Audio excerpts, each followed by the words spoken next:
ಸತ್ಯಂ ಜನ ವಿರೋಧಾಯ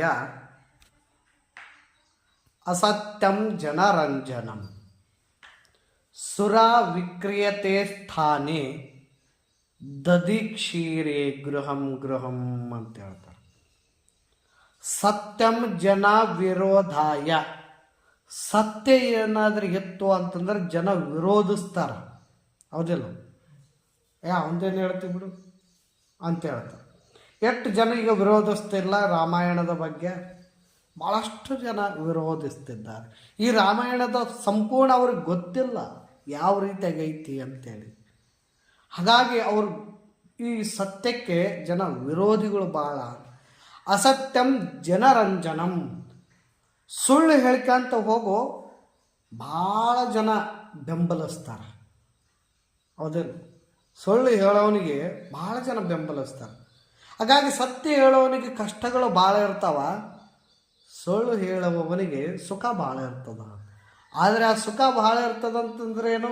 ಯಾವಾಗಲೂ ಇರ್ತೈತೆ? ಎಲ್ಲ ನಾಶವಾಗೇ ತೀರ್ತೈತೆ. ಸತ್ಯ ಸಾಯೋಲ್ಲ, ಸುಳ್ಳು ಬದುಕಲ್ಲ. ಹಾಗಾಗಿ ಸತ್ಯಂ ಜನ ವಿರೋಧಾಯ ಅಸತ್ಯಂ ಜನರಂಜನ, ಅಸತ್ಯಕ್ಕೆ ಜನ ರಂಜಿಸ್ತಾರೆ. ಹೇಗೆ ಅಂತಂದ್ರೆ ಸುರ ವಿಕ್ರಿಯತೆ ಸ್ಥಾನೆ ದಧಿ ಕ್ಷೀರೆ ಗೃಹಂ ಗೃಹಂ. ಹಾಲು ಮೊಸರು ಮಾರಾಟ ಮಾಡೋದು ನೋಡಿದರೆ ನಮ್ಮ ತಲೆ ಹಾಲು ತೊಗೊಂಡು ಹೋಗಿ ಬರ್ತಾರೆ. ಮನೆಗೆ ಬರ್ತಾರ, ಹಾಲು ಬೇಕೇನ್ರಿ, ಮೊಸರು ಬೇಕೇನ್ರಿ ಅಂತೇಳಿ. ಅವು ಇಡೀ ಊರೆಲ್ಲ ತಿರುಗಾಡಿದ್ರೆ 100 ರೂಪಾಯಿ ಅವನಿಗೆ ವ್ಯಾಪಾರ ಆಗಲ್ಲ. ಹೌದಿಲ್ಲ? ಶರೆ ಅಂಗಡಿ ಅಂತ ಇರ್ತಾವೆ ನೋಡು, ಶರೆ ಅಂಗಡಿ, ದಾರು ಅಂಗಡಿ ಅಂತಾರಲ್ಲ, ಶರೆ ಅಂಗಡಿ. ಅವು ಎಲ್ಲಾನ ಹಿಂಗೆ ಹಾಲು ಮೊಸರು ಇಟ್ಕೊಂಡು ತಿರ್ಗಾಡ್ದಂಗೆ ಅವಂಗ ಏನೋ ಬಂದಾನೆ. ಶರೆ ತೊಗೊಂತಾರೇನ್ರಿ ಅಂತ ಬಂದಾನೇನು? ಎಲ್ಲೇ ಬಂದಾನ? ಅವು ಎಲ್ಲಿ ಹಾಕಿರ್ತಾನೆ ಅಂಗಡಿ? ಊರ್ಕಿಂತ ಆಚೆಕ್ಕಿರ್ತೈತಿ. ಈಗೆಲ್ಲ ಊರಾಗ ಬಂದವುಗಳು, ಅವಾಗ ಊರ್ಕಿಂತ ಆಚೆಕ್ಕಿದ್ದು. ಅಷ್ಟು ದೂರ ಇದ್ದರೂ ಕೂಡ ಊರು ಒಳಗಿರ್ತಕ್ಕಂತಹ ದೇವಸ್ಥಾನಗಳಿಗೆ ಬರಾಕಿ ಇವ್ರಿಗೆ ಕೈಕಾಲು ಸೌದಿರ್ತಾವೆ, ಶಕ್ತಿ ಇರಂಗಿಲ್ಲ ಆ ಅಂಗಡಿಗೆ ಪಾಳೆ ಹಚ್ಚಕ್ಕೆ. ಹೌದಿಲ್ಲ? 6 ಗಂಟೆ ಆಯ್ತು ಅಂದ್ರೆ ನೋಡ್ಬೇಕಲ್ಲಿ. ಅವ ಏನೋ ಬರಲಿಲ್ಲ ಅಂದ್ರೆ ಇವ್ರು ಬಡ್ದು ಎವಸ್ತಾರ.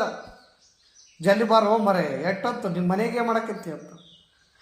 ಅಪ್ಪಿ ತಪ್ಪಿ ಎಲ್ಲೋ ಮರೆ, ಈಗೆಲ್ಲ ಬಂದಿನ ತಡಿ, ಜಲ್ದಿ ಕೊಡೋ ನೀನು, ಸ್ವಲ್ಪ ಕಸ ಬೆಳಿಬೇಕು. ನಾನು ಬೆಳಿತೇನಲ್ಲ, ಜಲ್ದಿ ತಗೋ, ನೀನು ಅಂಗಡಿ ವ್ಯಾಪಾರ ಶುರು ಮಾಡಂತಾರೆ.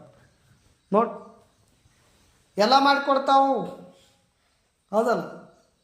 ಎಲ್ಲಾದರೂ ಬಂದು ವ್ಯಾಪಾರ ಮಾಡ್ಯಾರೇನು ಅವರು? ತೊಗೊತೀರೇನ್ರಿ ಅಂತ ಅಂಗಡಿ ಎಲ್ಲ ಮನೆ ಮುಂದೆ ಬಂದು ಹೇಳ್ಯಾರೇನು? ಅವ 5 ಕಿಲೋಮೀಟ್ರ್ ಯಾಕೆ 10 ಕಿಲೋಮೀಟ್ರ್ ದೂರ ಇಡ್ಲಿ, ಹೋಗಿ ಜನ ಕ್ಯೂ ಹಚ್ತಾರ. ಅದೇ ಹಾಲು ಮೊಸರುಗಳು ಮಾರಾಟಕ್ಕೆ ಬಂದರೆ, ಹಾಲು ಮೊಸರು ತಿನ್ನೋದ್ರಿಂದ ಪೌಷ್ಟಿಕಾಂಶ, ನಾವು ಚೆನ್ನಾಗಿ ದೇಹ ಸದೃಢವಾಗ್ತೈತೆ, ಸದ್ಗುಣಗಳು ಬೆಳಿತಾವ, ಸದ್ವಿಚಾರಗಳು ಬರ್ತಾವ. ಆದರೆ ಇವ ಅದನ್ನು ಮಾರಾಟಕ್ಕೆ ತೊಗೊತಾನೇನೋ ಎಂದಾದರೆ ಖರೀದಿಸುವವರು ಕಮ್ಮಿ ಅಂತ ಹೇಳ್ತಾರೆ.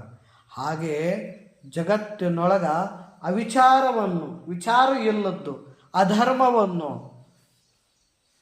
ಕೀರ್ತಿಯನ್ನು ಅಪಹರಣ ಮಾಡುವಂಥ, ಅಪಕೀರ್ತಿಯನ್ನು ಉಂಟು ಮಾಡುವಂತಹ ಕೆಲಸಗಳಿಗೆ ರಂಜಿತರಾಗ್ತಾರೆ ವಿನಃ ಜನ ಒಳ್ಳೆಯ ಸದ್ವಿಚಾರ, ಸದಾಚಾರ, ಸದ್ಗುಣಗಳನ್ನು ಉಳ್ಳವರು ಯಾರೂ ಆಗೋಂಗಿಲ್ಲ ಅಂತ ಹೇಳ್ತಾರೆ. ಯಾರೋ ಒಬ್ಬರು 10ಕ್ಕೊಬ್ಬರು ಅಂತ ಹೇಳ್ತಾರೆ. ಹಾಗಾಗಿ ನಮ್ಮ ಭಾರತ ಭೂಮಿ ಒಳಗೆ ಹಣೆ ಬರ ಹೆಂಗಾಗೈತಿ ಅಂತಂದರೆ, ಸುಳ್ಳು ಜಲ್ದಿ ಮಾರಾಟಕ್ಕಾಗ್ತೈತಿ, ಸತ್ಯ ಮಾರಾಟಕ್ಕಾಗಂಗಿಲ್ಲ ಅಂತ ಹೇಳ್ತಾರೆ. ಅದಕ್ಕಾಗಿ ಈ ರಾಮಾಯಣ ಅನ್ನತಕ್ಕಂತಹ ಮಹಾಕಾವ್ಯಕ್ಕೆ ಅನಂತ ರೂಪದಿಂದ ಇವರು ಕಮ್ಯುನಿಸ್ಟ್ರು ಜನ ಇದ್ರ ಮ್ಯಾಗ ಆರೋಪಗಳನ್ನು ತೊಗೊಂಬಂದರು.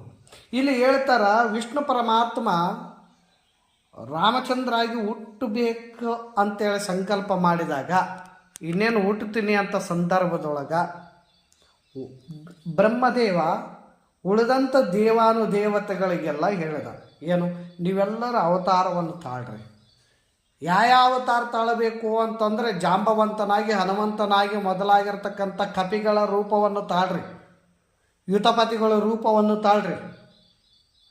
ನೀವೆಲ್ಲರೂ ತಾಳಿಕೊಂಡು ಏನು ಮಾಡಬೇಕು? ರಾಮಚಂದ್ರ ಪ್ರಭುಗೆ ಸಹಾಯಕರಾಗಬೇಕು ಅಂತ ಹೇಳಿದ್ರು. ಹೌದಿಲ್ಲ? ಈಗ ನಿಮ್ಮ ಮನೆಯವ್ರು ನಿಮ್ಮಿಂದಿದ್ರೆ ಸಹಾಯ ಮಾಡ್ತಾರಲ್ಲ, ನಿಮ್ಮ ಮನೆ ಪಕ್ಕದವ್ರು ನಿಮ್ಮಿಂದಿದ್ರೆ ಸಹಾಯ ಮಾಡ್ತಾರೆ, ನೋಡ್ಕೊಂಡು ಹಂಗೆ ಹೋಗ್ತಾರೆ. ನಿಮ್ಮ ಮನೆಯವ್ರು ಇದ್ರೆ ಯಾಕೆ ಸಹಾಯ ಮಾಡ್ತಾರೆ? ನಂಬುದಂತ ಹೇಳೋದು. ಹಂಗೆ ವಿಷ್ಣು ಪರಮಾತ್ಮ ದೇವಾನು ದೇವತೆಗಳು ಅವನು ಸಹಾಯಕರಾಗೇ ಬರಬೇಕಲ್ಲ. ಉಳಿದಿದ್ದು ಮಂದಿ ಇವು ಎರಡದ ಬೆಂಕಿ ಹಚ್ಚು ಮಂದಿ, ಇವು ಸಹಾಯ ಮಾಡೋರಲ್ಲ, ಇವು ಬೆಂಕಿ ಹಚ್ಚು ಮಂದಿ. ಹೇಳಿದ್ರಲ್ಲ, ರಾಮಾಯಣ ಇದು ಸುಳ್ಳು, ಅದು ಸುಳ್ಳು, ರಾಮ ಬಂದಿದ್ದು ಸುಳ್ಳು, ಸೀತಾಪಹರಣ ಮಾಡಿ ಸುಳ್ಳು, ಲಂಕೆ ಸುಳ್ಳು, ಅದು ಸುಳ್ಳು ಅನ್ಕೋಂತ ಇವತ್ತಿನ ಜನ್ರೇಷನ್ ಹದಗಡಕತ್ತೈತಿ. ಅದಕ್ಕಾಗಿ ಇಲ್ಲಿ ಏನು